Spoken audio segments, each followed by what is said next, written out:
ഒരു നല്ല ചായ കുടിക്കാനുള്ള ഒരാഗ്രഹം ആ സമയത്ത് പറ്റിയൊരു അബദ്ധം. അങ്ങനെയാണ് ഈ ഒരു ഡിഷ് ഉണ്ടാകുന്നത്. ഇതാണ് വൈറ്റ് ക്രീമി പാസ്ത. പറ്റിയ അബദ്ധം, പാലിനകത്ത് അറിയാതെ ഉപ്പ് ചേർത്ത് പോയി. എന്നാ ചെയ്യേണ്ടതെന്ന് അറിയാൻ മേല. ഏതായാലും പാസ്ത ഞാൻ അങ്ങോട്ട് റെഡിയാക്കി എടുത്തു. എന്നിട്ട് അതേ പാനിനകത്തേക്ക് തന്നെ കുറച്ച് ബട്ടർ ചേർത്തിട്ട് അതിനകത്തേക്ക് ഞാൻ കുറച്ച് വെളുത്തുള്ളി ഇട്ട് ഒന്ന് മൂപ്പിച്ചെടുത്തു. എന്നിട്ട് അതിനകത്തേക്ക് സവാള ചേർത്ത് വഴറ്റിയിട്ട് അതിനകത്തേക്ക് ക്യാരറ്റും ക്യാപ്സിക്കവും കൂടി ചേർത്ത് ജസ്റ്റ് ഒന്ന് കളറ് മാറുന്നിടം വരെ നമ്മളൊന്ന് ഇളക്കിയെടുത്തു. എന്നിട്ട് അതേ പാനിനകത്തേക്ക് തന്നെ നമ്മൾ ഒരു സ്പൂൺ മൈദാമാവ് ചേർക്കുകയാണ്, അല്ലെങ്കിൽ ഓൾ പർപ്പസ് ഫ്ലോർ.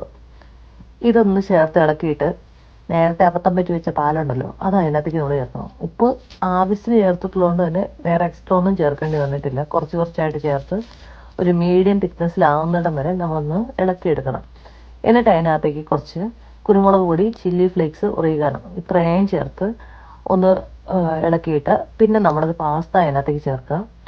ഒന്ന് മിക്സ് ചെയ്തെടുത്ത് കഴിയുമ്പോഴേക്കും പാസ്ത റെഡിയാണ്. അപ്പോൾ ട്രൈ ചെയ്ത് നോക്കണേ.